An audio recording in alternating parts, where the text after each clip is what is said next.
Yay. that we are now live.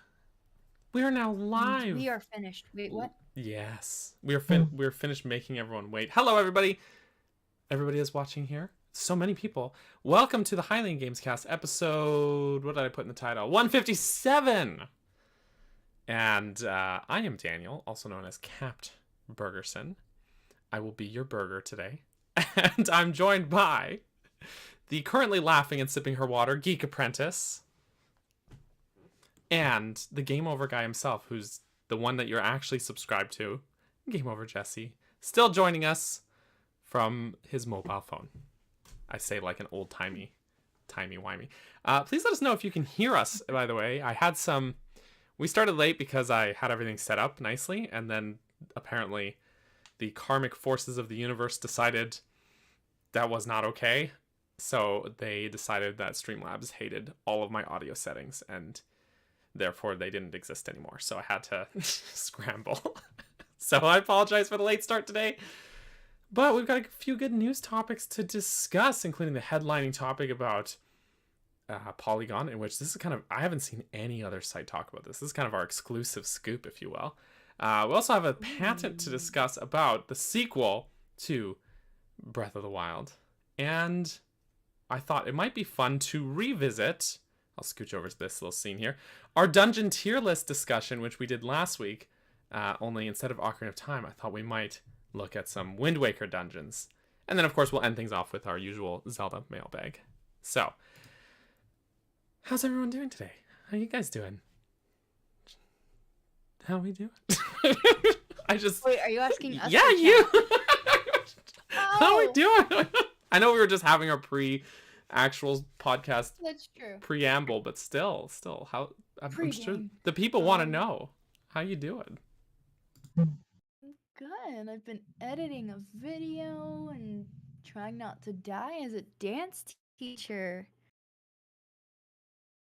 Rough Good. life. It's a rough life. I'm just glad I don't work in an office cubicle. That's what I always tell myself when I go nuts with choreography or students. I don't work in a dang office cubicle. I also don't work retail. Thank you, Jesus. I've worked both. I can tolerate those 4-year-olds. positions. I love them to death. I've done both of those things, and Sometimes. I can tell you that I don't miss it. So Oh, yeah. I don't miss it either. I don't miss I've it. done both. That's great. Apparently the chat can hear us. That's good. So excellent. What about you, Jesse? Though, how are you doing, buddy? How's the life? How's the computer? The computer is good. The issue is solely internet at this moment, which is why I'm on the phone instead of the computer, because the phone has internet, but something is wrong with the modem or something. The router, I don't know, but here I am. I'm trying my best. But I've been better because, for those who have been keeping up to date on Instagram and Twitter, Daniel broke into my house a few nights ago and broke my elbow. So I've been dealing with that. That wasn't me. I didn't do that. So I didn't do that. That wasn't me. No. But I just bring it up because actually I've had a couple people ask me if we reached our fundraiser goal and if you got the computer yet. So, just wanted to let people know we heard, and the computer exists now, but it's now a different issue. I did post pictures on its arrival to Instagram. Ah, did you post on Instagram? I didn't see that. Ah, okay. Well, I gotta look. Apparently, I don't pay attention on Instagram, the one platform I'm on. I took my old hard drive and put inside it because there's a lot of gameplay video downloaded onto it that would just take way too long to try to collect again, like everything from Ocarina of Time, Twilight Princess, all that. So I was just like, I'll just put the old hard drive in here and it'll be fine. And it's fine. I've actually in the process of editing something that may or may not go live sometime this weekend. So very good. Yeah. Very good. Well, I'm looking forward and to it. there's a thank you video planned as well to everyone who did donate. Ooh, I've been looking forward to that too. That's so exciting. I'm glad. I'm eager for things to kind of go back to our regular routine and stuff. Normal. not that I mind doing the technical legwork, as it were, but you know, it's, I don't know, it's like it's all different, and it's all like a little, you know, I can't do the words right now. Anyways, I'm glad things are. I know what you're saying. Yeah, you get me. You get me. So, our first news topic here is one that I found a little last minute today, but apparently, now we don't like to do just like baseless rumors, but this isn't a baseless rumor. This comes from a patent, so it's pretty legit. A patent that was filed recently by the technical supervisor for the Zelda franchise, and the patent was discovered earlier today, which includes new clothing systems. Now, I read through the patent. Patents are confusing, so I kind of was like, I don't understand any of this. So instead, I went and read some other news sites that had info on the patents and breakdowns, because I'm illiterate anyway, so I can't deal with the patent itself.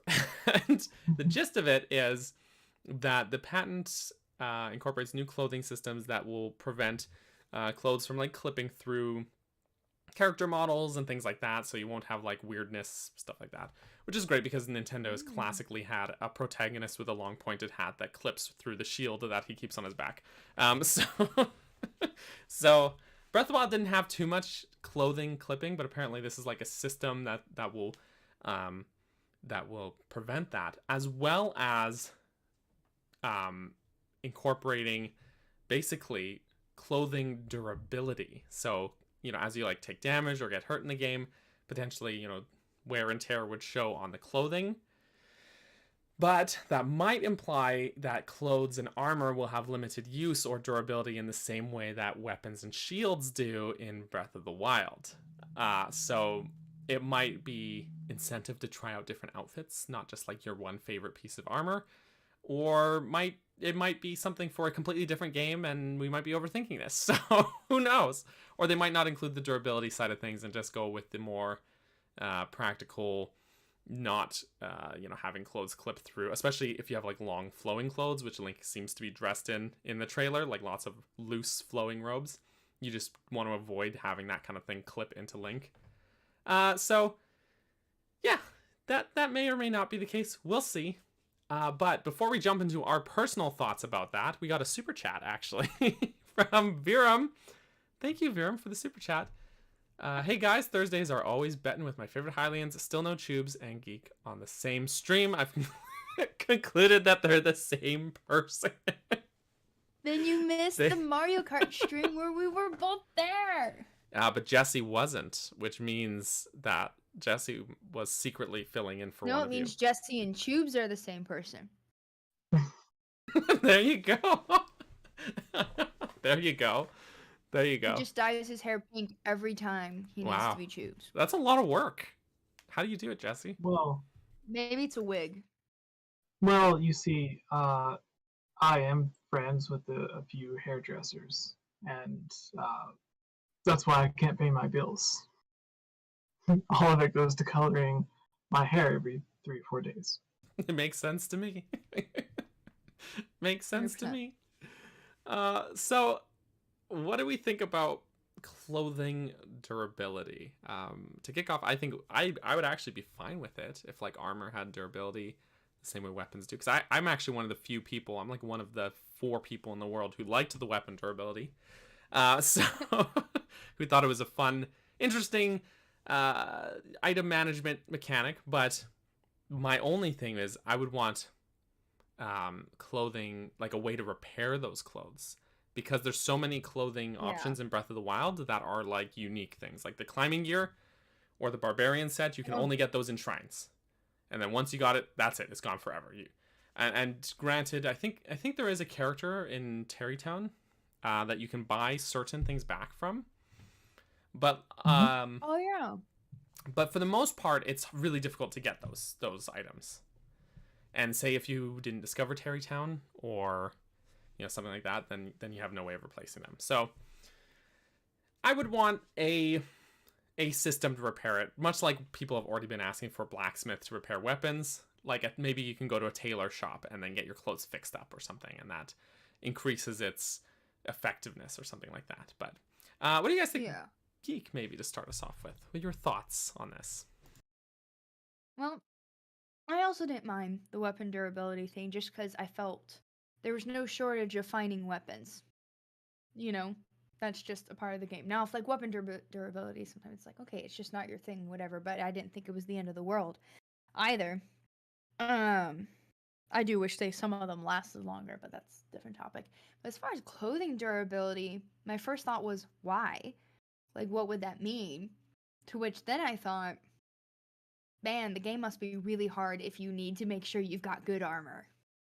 That was my next thought. I was like, what kind of battles are we constantly getting into if we need to make sure we have good armor, where being just normal Link isn't, like, it'll be enough, just like you can defeat the Calamity after you get off the Great Plateau, right? People want to do that.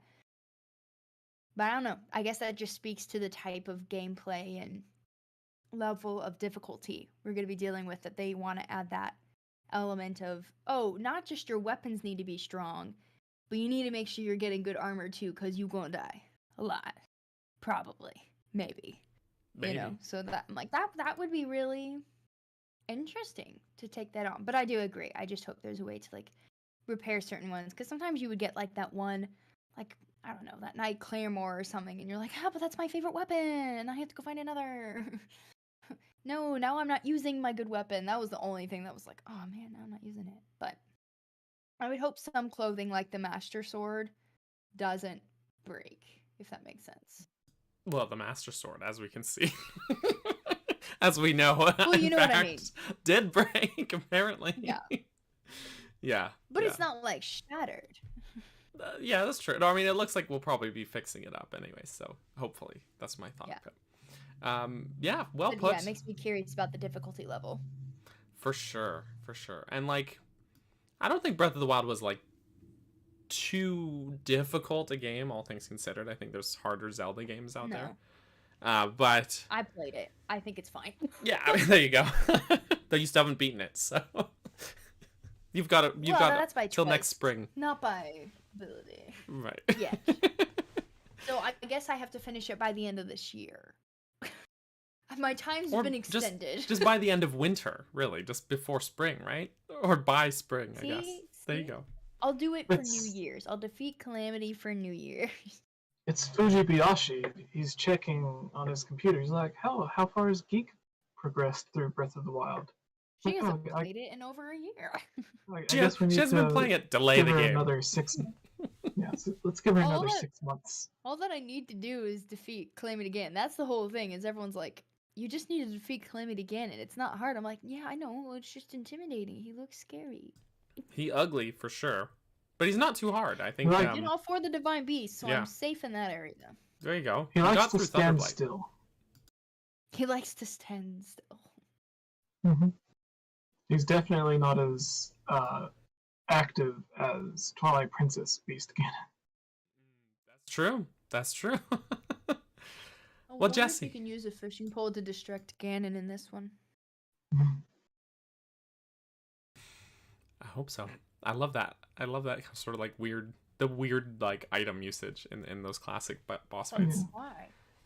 Jesse, and also it's... What do you think, Jesse? Yes. Tell us your thoughts, Jesse. You started talking right when I was like, Jesse, start talking. So you're good. Please go on. Well, my thoughts is, there's more water in like lakes, rivers, ponds, everything in Breath of the Wild. There's more of them than any other Zelda game. So the fact that we don't have a fishing pole makes me sad. But the actual topic, the only time with the collision, the clipping on the outfits, the only time I have not seen armor or whatever clip through was with the Wii U demo. The original Zelda Wii U tech demo, which was the engine that became Breath of the Wild. Yes. The one with Goma,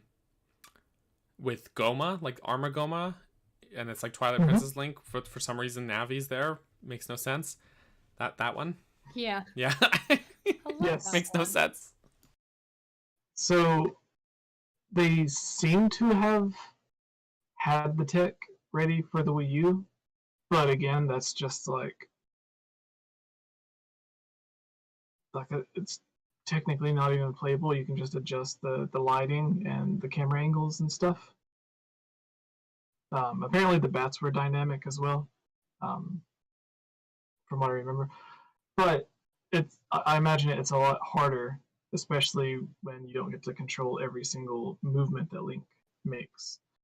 And we always see that, like when he has the sword coming out of the sheath, it just like clips through the actual sheath when it gets to like halfway out. He doesn't like, because technically you wouldn't be able to pull it all the way out because your arm's just not that long. And his hat always clips through his shield as well. So I'm interested in seeing how they're able to do that. It makes me want to go back to look at the gameplay and stuff that they've already shown to see if we can see any clipping. And if there are areas where stuff is clipping through, then maybe they'll fix it for the final game. And then the armor durability, maybe it's like, because we see him in the champion tunic with that thing over top of it. It's like a mix between the Hylian armor and the champion's tunic. That's right? correct. Yeah, that's exactly what it is. It's like the sleeves and gloves and padding from the Hylian set, and then the champion's tunic instead of the Hylian tunic that's normally there. So it's like this cool combination of them. So yeah, but go on, please. Yeah, so maybe you have your primary armor. Like this, there's a couple of ways I was thinking they could do it. You have your primary armor, and then you can have little upgrades, whatever. Because the Hylian armor offers like some padding to it, so maybe that's what breaks, not necessarily the champion or the primary tunic, just the upgrades that you get it. And then also there are, because we have a bunch of metal shields and metal swords that break, but there's also a bunch of armor that has metal, so maybe it's not the cloth armor or outfits that break or whatever, but it's the Hylian Knight set where it's like full Hylian Knight steel suit. And maybe that metal just breaks the same as a normal typical metal shield would also break. Because Another technically thing, it's just a giant shield for your body. Right. Well, that's basically what armor is, right? Yeah. Something it might just be strictly cosmetic, too. Like if you like might just take battle damage and like say an enemy slashes at you with a sword, and then you've got to cut through your shirt where you got hit. Like it might just be strictly cosmetic and have no gameplay function, and then like it kind of wears off after time or like melds back, sort of like how footprints and sand will actually eventually disappear behind you in a game. Might be the same kind of thing. Like it could, your outfits get wet in the game. Yeah, exactly, right? So like it could be as simple as that. Even it could mean nothing for gameplay mechanics, just as easily as it being like this big new durability or twist on a durability system. I could see it going either way. Or like if you're in Death Mountain, then like you'll see your outfits sort of singed or burned a little bit. Right. Yeah, like little burn marks or something from like embers in the air. Or, yeah, no, that would be. I mean, it could be really cool actually, just from a visual standpoint. Absolutely. Or if it gets, another way I've thought of is if it gets damaged, like your armor gets damaged. Like if it's the Zora tunic or the Zora armor, where you can swim faster. Instead of you losing the defense that it normally gives you, maybe it just solely drains the special effects that it gives you, or the bonus effects, like swimming faster or running faster or climbing faster and stuff like that. Yeah. I could also see it like being just a level of effectiveness thing where like say if you have armor and it gets sort of damaged, it wouldn't like completely break like a shield would, but maybe just like the defense stat would lower until you get it repaired. And then it would like bring the stat back up. I could see that too. But yeah, no, it's definitely got me curious. I again, like I didn't read the patent itself, I just looked at like a bunch of different news articles about the patent, and they all seem to talk about this durability thing and also like the clipping thing, which is the most interesting part. But yeah, I mean, you mentioned the clipping thing, like maybe if there's some parts in the old trailers and then they might fix it. Like they did that with Breath of the Wild even, where there were some, like in the very early like 2014 gameplay, Link was wearing like the hood and the hood was like clipping through the shield, and then it doesn't really